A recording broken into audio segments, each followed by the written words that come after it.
कहानी की शुरुआत में हमें एक जगह को दिखाया जाता है जहां पर बहुत ही अजीबो गरीब तरह के क्रिएचर रहते हैं। दरअसल ये एक क्रिप्टन नाम की ग्रह है जो हमारी मिल्की वे से कई लाइट्स ईयर दूर है देखने को मिलता है। क्रिप्टन के लोग काफी ज्यादा परेशान थे क्योंकि यह क्रिप्टन नाम का ग्रह धीरे धीरे तबाह हो रहा था। हम देख पाते हैं कि एक कपल के घर एक बेबी पैदा होता है। उस बेबी के फादर का नाम जोरेल था। वो अपने ग्रह की कंडीशन को लेकर काफी अपसेट होता हुआ दिखाई दे रहा था। जोरेल अपने प्लैनेट का कोडेक्स को हासिल करना चाहता था, यानी ऐसी चीज जिसमें उस प्लैनेट की डीएनए कॉपी थी, उसमें सारी की सारी इंफॉर्मेशन छिपी हुई थी और उसे यूज करके किसी भी दूसरे प्लैनेट पर एक जैसा ही प्लैनेट को बसाया जा सकता था। इसी चीज पर बात करने के लिए वो क्रिप्टन के रखवालों के पास जाता है और उनसे कोडेक्स के लिए गुजारिश करता है कि मैं इस ग्रह को बचाना चाहता हूँ, लेकिन सभी उसको कोडेक्स को देने से मना कर देते हैं। कि तभी उसी टाइम वहाँ पर जनरल बहुत सारे लोगों के साथ आ जाता है। वो सब इनकी बातों को सुन लिया था, इसीलिए बिना कुछ सवाल जवाब किए बगैर उस काउंसिल मेंबर में से एक को शूट करके मार डालता है। यहाँ पर पता चलता है कि वो भी कोडेक्स को लेने के लिए ही आया था और यह बहुत ही बुरा इंसान था। वो यह चाहता था कि अगर हम सभी यहाँ से लोगों को किसी दूसरे प्लैनेट पर शिफ्ट करेंगे तो दूसरे प्लैनेट वालों को पहले जान से मार दिया जाए, लेकिन जोरेल की इस तरह की सोच बिल्कुल भी नहीं थी। वो तो चाहता था कि सब मिलकर रहे और अमन शांति बनी रहे। इसी बात को लेकर दोनों में बहुत ही ज्यादा लड़ाई होने लग जाती है और जोरेल किसी न किसी तरह से वहाँ से बाहर आ जाता है। उसी टाइम वो वहाँ पर अपने पेट उड़ने वाले जानवर को बुलाता है और वहाँ से उड़कर भाग जाता है। दरअसल वो भाग नहीं रहा था, बल्कि वो तो कोडेक्स को लेने के लिए जा रहा था कि तभी उसके पीछे जनरल भी कोडेक्स को हासिल करने के लिए आ जाता है। जैसे ही वो उसे जान से मारने के लिए उसके ऊपर अटैक तो किया, लेकिन जोरेल का ड्रैगन खुद पर चोट खाते हुए जोरेल को वहाँ से बाहर निकाल लेता है। लकीली जोरेल ने तो उस कोडेक्स को हासिल कर लिया था। वो जैसे तैसे करके उस कोडेक्स को अपनी वाइफ को ला कर देता है और उससे कहने लगता है कि अब हम इसका सारा डीएनए को अपने बेटे में ट्रांसफर करने वाले हैं क्योंकि अब क्रिप्टियन तबाह होने वाला है। जोरेल कहता है कि मुझे शुरू में ही पता चल गया था कि हमारा बच्चा कोई आम बच्चा नहीं है, इसमें बहुत सारी एबिलिटीज हैं, इसीलिए हमें अब इसकी जान बचानी होगी ताकि बड़ा होकर यह बहुत बड़ा आदमी बने। इसीलिए साथ वो उसे अपने स्पेसशिप में कहीं दूर, यानी बिना जानने के बगैर आखिर इसकी कहां और किस ग्रह पर लैंडिंग होगी, भेज देते हैं। जोरेल ने अपने बीवी के साथ एक चाबी को भी रखा हुआ था। अपने बेटे को लेकर जोरेल को वाइफ काफी इमोशनल हो जाती है, रोने लगती है, लेकिन चाहे कुछ भी हो जाए उन्हें ऐसा करना ही था, वरना ये दोनों अपने बेटे को खो देंगे। तभी वहाँ पर वो जनरल दोबारा से आ जाता है और जोरेल पर ढेर सारी अटैक करके इस बार उसे जान से मार डालता है। फिर वो उसी स्पेसशिप की तरफ बढ़ने लगता है जिसमें जोरेल का बच्चा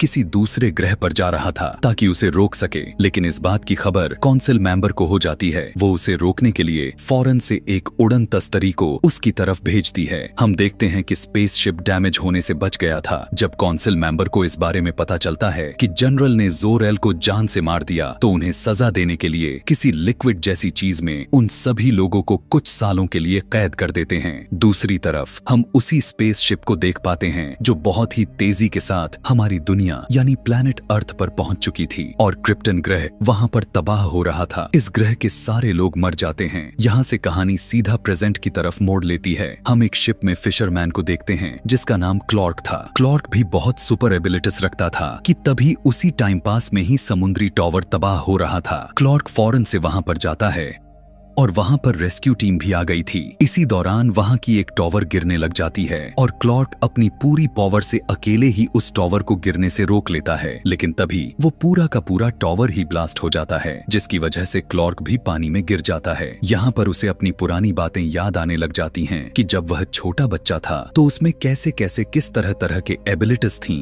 वो लोगों को अपने आंखों से ही स्कैन कर सकता था और उसे दूर से आवाजें आती हुई सुनाई देती थीं। वो बहुत पावरफुल भी था। एक बार तो उसकी स्कूल बस पानी में गिर गई थी तो उसने स्कूल बस के साथ सभी बच्चों को पानी से बाहर निकाल दिया था। तब उसे खुद भी नहीं पता था कि आखिर यह सब उसने कैसे कर लिया। क्लॉर्क के फादर उसे कहा करते थे कि देखो, मैं तो जानता हूँ ना कि तुम्हारे पास कितनी सुपर एबिलिटीज हैं, इसीलिए अब आगे से अपनी इस पावर को मत दिखाओ। यह दुनिया बहुत बुरी है, लोग अपने फायदे के लिए कुछ भी करने को तैयार हो जाते हैं। इसीलिए अपनी फादर की बात को मानते हुए अपने पावर्स को छुपा कर रखना पड़ा और एक होटल में काम करना शुरू कर दिया था जो कि वेटर का था। उसे ट्रेवलिंग के साथ नई नई नई चीजों को डिस्कवर करना बहुत शौक था। एक दिन उसे अपने होटल में किसी के मुंह से बातों ही बातों में पता चलता है कि किसी जगह पर 20 साल पुरानी स्पेसशिप मिली है। यह सुनने के बाद तो क्लॉर्क के अंदर इंटरेस्ट पैदा हो जाती है, इसीलिए वहां पर जाने के लिए निकल लेता है। उसी में एक न्यूज रिपोर्टर भी थी जिसका नाम लुइस था। वो भी यहाँ पर इसीलिए आई थी क्योंकि वो भी इंटरेस्टिंग चीजों की खोज में थी। जैसे ही रात हुआ तब वो रिपोर्टर उस जगह की कुछ पिक्चर्स लेने लग जाती है कि तभी उसी पिक्चर्स में कोई आदमी दिखाई देता है। वो कोई और नहीं बल्कि क्लॉर्क ही था जो वहाँ उस स्पेसशिप को ढूंढने के लिए अपनी आंखों से लेजर निकाल रहा था। क्लॉर्क स्पेसशिप पर जमे पहाड़ों को गला रहा था और लकीली उसे वो स्पेसशिप मिल ही जाती है। उस स्पेसशिप के अंदर एक मॉड्यूल होता है। क्लॉर्क के पास एक मिस्टीरियस की थी जो कि वो उसे उसी मॉड्यूल में लगा डालता है। उसमें से जोरेल निकलकर बाहर आता है और क्लॉर्क से कहता है कि मेरे बेटे तुम आ गए। यह सुनकर क्लॉर्क कहता है कि आप कैसी बातें कर रहे हैं। तब जोरेल उसे बताने लग जाता है कि हम सभी क्रिप्टन प्लैनेट पर रहा करते थे, तुम मेरे बेटे हो, और जब क्रिप्टियन पूरी तरह से तबाह होने के कगार पर आ चुका था तो मैंने और तुम्हारी माँ ने तुम्हें बचाने के लिए तुम्हें इस दुनिया पर भेज दिया। और रही मेरी बात तो मुझे एक आदमी ने कोडेक्स के लालच में मार दिया। दरअसल क्लॉर्क अपने डैड यानी जोरेल से होलोग्राम के थ्रू बात कर रहा था। वो उसे कोडेक्स के बारे में सारी बात बता देता है। वो उसे कहता है कि मैंने तुम्हें भेजने से पहले तुम्हारे डीएनए को कोडेक्स के डीएनए से मैच कर दिया था और इसीलिए तुम में बहुत सारी सुपर पावर्स हैं। इसका तुम अच्छे से इस्तेमाल करना और इसके लिए मैं तुम्हें स्पेशल सूट भी देता हूँ। यह सब कुछ वो रिपोर्टर भी देख रही थी। वो अंदर आकर मॉड्यूल की पिक्चर्स लेने लग जाती है और मॉड्यूल उस पर अटैक कर देता है जिससे वो गिर जाती है। तभी उसे उठाकर बाहर लेकर आता है, जिसके बाद क्लॉर्क उस स्पेसशिप को लेकर वहां से चला जाता है। रिपोर्टर बस यही सोच कर हैरान थी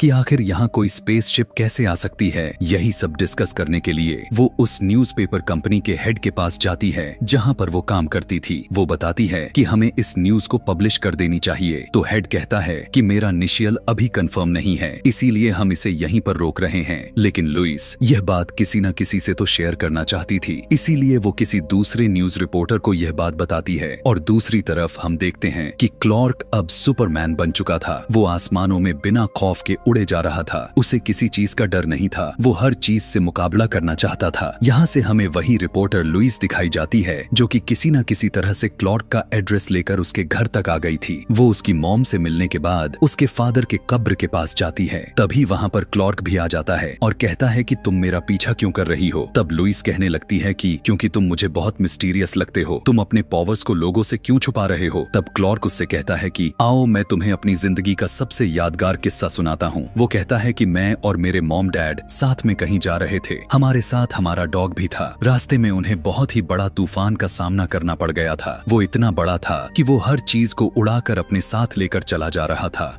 हम सभी कार से निकलकर बाहर तो आ गए, लेकिन हमारा डॉग कार के अंदर ही रह गया। यह देखकर डैड उन्हें बचाने के लिए गए, लेकिन वो खुद भी वहाँ पर फंस गए। मैंने उनकी मदद करना चाहा, लेकिन उन्होंने ही मुझे इशारा करते हुए मना कर दिया कि नहीं, किसी के सामने अपनी पावर को शो नहीं करना। इसीलिए मैं अपनी डैड की बात मानते हुए अपने डैड को खो दिया, जिसमें मेरे डैड को तूफान लेकर अपने साथ चला गया। और आज मेरे डैड मेरे पास तो नहीं है, लेकिन उनकी कहे हुई बात आज भी मेरे जहन में दौड़ रही है। और अगर मैं अपने डैड को ही नहीं बचा सका तो मैं अपनी पावर को दुनिया के आगे क्यों शो ऑफ करूं। यहाँ से सीधा क्लॉर्क अपने मॉम के पास जाता है और उन्हें बताता है कि मॉम, मैं सुपरमैन बन चुका हूँ और अब मुझे समझ में आ गया है कि मैं शुरू से ही इतना स्ट्रॉन्ग क्यों था। उसकी मॉम ये सुनकर रोने लग जाती हैं और बहुत खुश होती हैं, लेकिन साथ ही वो कहती हैं कि कहीं तुम मुझे छोड़कर नहीं तो जाओगे। तब क्लॉर्क कहता है कि आप कैसी बातें कर रही हैं, मैं आपके साथ हमेशा रहूंगा। आर्मी बेस को दिखाया जाता है जो सैटेलाइट के जरिए कुछ अजीबो गरीब तरह के पिक्चर को नोटिस करते हैं। उसे देखकर ऐसा लग रहा था कि जैसे कोई स्पेसशिप दुनिया की तरफ बढ़ रहा है। फिर उन्हें मैसेज मिलता है कि हमारे प्लेनेट का एक आदमी आपके प्लेनेट पर है, हम उसे लेने के लिए आए हैं और अगर वो हमें नहीं मिला और कम से कम समय में ना लौट आया गया तो हम तुम्हारी दुनिया को तबाह कर देंगे। यह सुनने के बाद तो पूरे आर्मी के साथ साथ दुनिया भर में खलबली मच जाती है, लेकिन उन सबको अपने सेफ्टी के लिए क्लॉर्क को वापस भेजना ही था। दूसरी तरफ उस न्यूज़पेपर कंपनी का हेड भी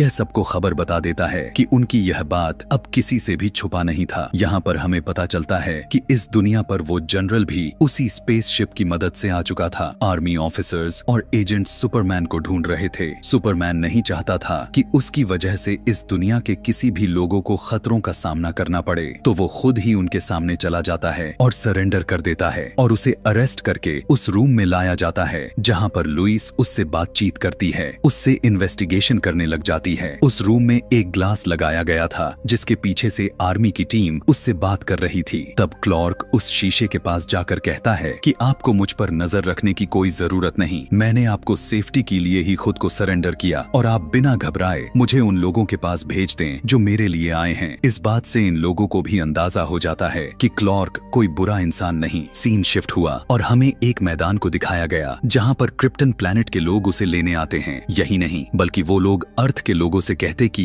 हमारे साथ लुइस को भी लेकर जाने दें, लेकिन आर्मी यह बात मानने से इनकार कर देती है। तब लुइस कहती है कि मुझे कुछ नहीं होगा, फिलहाल के लिए मुझे जाने दें, और वो उनके साथ चली जाती है। क्रिप्टन प्लैनेट पहुंचते ही लुइस को एक चैम्बर में बंद कर दिया जाता है। यहाँ पर अब जनरल सुपरमैन के पास आकर कहने लगा कि यह तो तुम भी जानते हो कि क्रिप्टियन पूरी तरह से तबाह हो चुका है, इसीलिए मुझे अब इस दुनिया यानी अर्थ को ही क्रिप्टियन जैसा बनाना होगा, जिसके लिए तुम मेरी मदद करोगे। तुम मुझे यह भी बताओ कि कोडेक्स कहाँ पर है। तब सुपरमैन कहता है कि इस बारे में मुझे नहीं पता। जनरल कहता है यानी तुम चाहते हो कि मैं यहाँ के सभी लोगों को मारकर दोबारा से नया क्रिप्टन बनाऊं। दूसरी तरफ हम लुइस को चैम्बर में देखते हैं। उसके पास क्लॉर्क की वही मिस्टीरियर की थी जो कि उसी ने उसे दिया था। जैसे ही वो उसकी को वहाँ पर लगाती है तो जोरेल फिर से वहाँ पर आ जाता है। वो लुइस से कहता है कि यह स्पेसशिप मैंने ही बनाई है और मैं इसके सभी रास्ते को अच्छी तरह से जानता हूँ, बस वैसा ही करना जैसा मैं तुम्हें बताऊंगा। वो उसे लेकर बाहर निकल आता है, जिस दौरान वो लोग उन लोगों पर अटैक करने लग जाते हैं, लेकिन आगे से जनरल के लोग भी उन पर अटैक करने लगते हैं। जैसे तैसे लुइस जोरेल की मदद से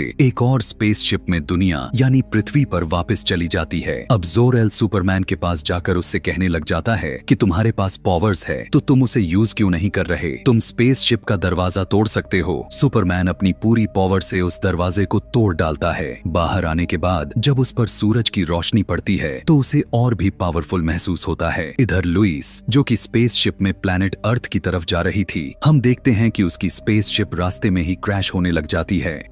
सुपरमैन फौरन से उसके पास जाकर उसे बचाकर बड़ी मुश्किल से उसे नीचे लेकर आता है। फिर हम देखते हैं कि जनरल भी प्लैनेट अर्थ पर आ चुका है और सुपरमैन की मॉम के पास जाता है। वो उसे टॉर्चर करते हुए उससे पूछने लगता है कि बताओ कहाँ है तुम्हारा बेटा और वो कोडेक्स भी आखिर कहाँ है। वो उसे मारने लगता है कि तभी वहाँ पर सुपरमैन इतने गुस्से से आता है कि पलक झपकते ही उसे उड़ा कर ले जाता है और कहने लगा कि तुमने मेरी माँ को हाथ कैसे लगाया। वो उसे इतना बुरी तरह से मारता रहता है कि बड़े बड़े पिलर्स टूट जाते हैं। अब क्योंकि जनरल ने एक स्पेशल सूट पहना हुआ था, उन दोनों में काफी बुरी तरह से लड़ाई होने लग गई थी। सुपरमैन उसकी हेलमेट को तोड़ डालता है जिसकी वजह से उसे सांस लेने में मुश्किल होने लग जाती है, क्योंकि क्रिप्टन और अर्थ का एनवायरनमेंट बिल्कुल अलग था। इस बात का फायदा उठाते हुए सुपरमैन उसे मारने ही लगता है कि तभी जनरल के लोग उस पर अटैक कर देते हैं और वो जल्दी से जनरल को वापस अपने साथ क्रिप्टन के शिप पर लेकर आते हैं। वहाँ पर जनरल का खास आदमी उसे बताता है कि आप सुपरमैन को बस यहाँ पर लेकर आए, कोडेक्स को निकालना मेरा काम है, चाहे उसे जिंदा लाया जाए या फिर मरा हुआ, मैं कोडेक्स को बाहर निकाल दूंगा। यह सुनने के बाद तो जनरल के अंदर खुशी का ठिकाना ही नहीं था, क्योंकि जनरल को अर्थ का एनवायरनमेंट बिल्कुल भी सूट नहीं करता था। तो इसीलिए वो वहाँ पर 2 स्पेस मशीन को भेजता है जो कि अजीब तरह की स्मोक निकालती थी और दुनिया को प्लैनेट क्रिप्टन की तरह बनाना शुरू कर दिया था। उसकी वजह से लोग काफी ज्यादा ही डर जाते हैं, क्योंकि उनकी वजह से बेवजह पृथ्वी का एनवायरनमेंट चेंज हो रहा था। लुइस आर्मी हेड के पास जाती है और उनसे कहती है कि मुझे जोरेल ने बताया था जिस शिप में मैं आई हूँ उनको इन मशीन के साथ टकरा दिया जाए तो यह मशीन तबाह हो सकती है। तब वहाँ पर सुपरमैन भी आकर कहने लगता है कि यह सच है, अगर आप इस मशीन को उस डिवाइस के साथ हिट करके उसे डिस्ट्रॉय कर दें और मैं दूसरी मशीन को खुद डिस्ट्रॉय करके आता हूँ। सुपरमैन वहाँ पर जाकर अपनी पूरी पावर्स को यूज करता है और उस मशीन को डिस्ट्रॉय कर देता है। दूसरी तरफ लुइस और वह आर्मी ऑफिसर्स उस स्पेसशिप को लेकर लेकर जा रहे होते हैं, लेकिन तभी वहाँ पर जनरल के खास एजेंट उसे रोकने लग जाता है। जिस प्लेन से ये लोग जा रहे थे उसका पायलट सभी से कहने लगता है कि मैं इस जहाज को ही उस मशीन से टकरा देता हूँ, मुझे अपनी जान की कोई परवाह नहीं, मुझे बस दुनिया को बचाना है। और यह कहकर वो उस जहाज को उसके साथ हिट कर देता है, जिससे वो मशीन फाइनली डिस्ट्रॉय हो जाती है। लेकिन उसी दौरान उसमें से लुइस भी गिर जाती है। जमीन से वो टकराने ही वाली थी कि तभी सुपरमैन आकर उसे बचा लेता है और पहले की तरह वो दोनों आराम से जमीन पर लैंड करते हैं। अब दोनों मशीन डिस्ट्रॉय तो हो चुकी थी, जिसकी वजह से लोग बहुत खुश थे कि हमारी दुनिया बच गई। लेकिन तभी वहाँ पर जनरल दोबारा से आ जाता है। वो सुपरमैन से कहता है कि तुमने मेरे किए कराए प्लान पर पानी फेर दिया, मैं तुम्हें जान से मार दूंगा। और यह कहते ही वो उस पर अचानक से अटैक कर देता है और दोनों में ताबड़तोड़ फाइट होने लग जाती है। लड़ते लड़ते वो दोनों एक बिल्डिंग में चले जाते हैं और वहाँ जनरल अपने आंखों से सेम लेजर निकालने लग जाता है। वो बिल्डिंग में तबाही मचाने लग जाता है। सुपरमैन उसे बहुत मना करता है, लेकिन वो बाज ही नहीं आ रहा था, इसीलिए मजबूरन सुपरमैन को उसे मारना पड़ जाता है। वो ऐसा तो बिल्कुल भी नहीं करना चाहता था, लेकिन उसे लोगों की जान बचानी थी। जनरल के मरते हुए वो वहाँ पर रोने लग जाता है। कुछ वक्त के बाद का सीन दिखाया जाता है, जहाँ पर हम सुपरमैन यानी क्लार्क लुइस के पास एक न्यूज रिपोर्टर की इंटरव्यू देने के लिए जाता है। लुइस भी उसे हायर कर लेती है और उससे कहती है कि welcome to the new planet. यही कहते ही यह कहानी यहीं पर खत्म हो जाती है।